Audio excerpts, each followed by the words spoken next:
I have to give credit to my older son, Kenneth.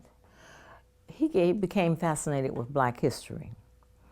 And he began to collect a lot of information. And frankly, he was informing me of a lot of things that I had not known.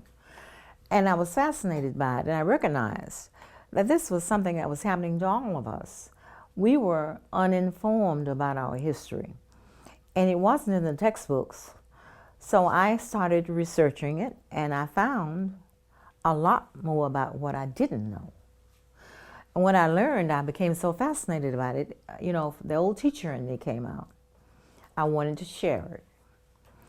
So I was at the time involved in working with various projects locally and going to conferences that related to museums and so forth.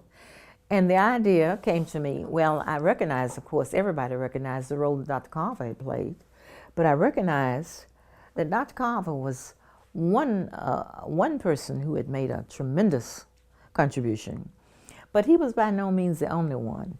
And as I read that we had a history of contributions, deep-seated, that went back to Africa itself, and that these things have been so consistently overlooked that we just don't know how much we have given to the world.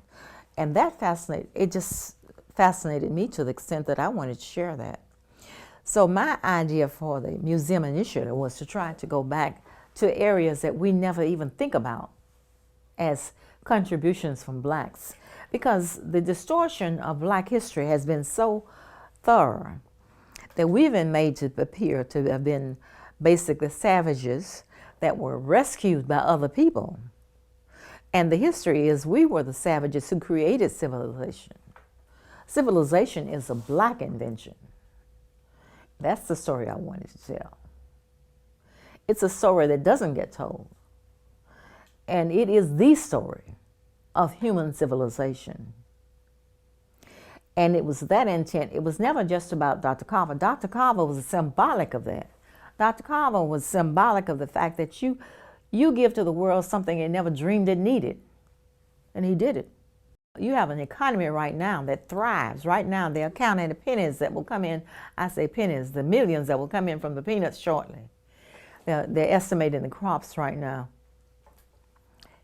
That man has been dead for years, but he is still feeding this economy. And that's the thing that I think we need to know. We need to know that agriculture is an African invention. Metallurgy is an African invention. Science is an African invention. All of that has to be told. But we have painted a picture, the world has painted a picture of Blacks as savages. And that is the most historical lie we've ever told. There are some who are savages. There are some who are not Black who are savages. Have always been. But the reality is it was from the Black world that the light of civilization blossomed. As far as the museum story, I think it is not complete until it goes back to the depths of beginning, until we understand that knowledge started in Africa. And they track that. And by the way, it's European scientists that have done some of the best investigation in the world of that. They go back and dig and find how writing started. They go back and find how humans evolved. All humans evolved from the black line. All evolved. And they go back and show how the pre-humans, they can go back to the skeletons and show the pre-humans and the evolutionary process where they evolve into humans. It's all in Africa. And see, that's the place that everybody thinks of as the dark world. You know, ignorance. It may be there. You could find it right here in America, and you don't have to go to Africa to find it, right here in America.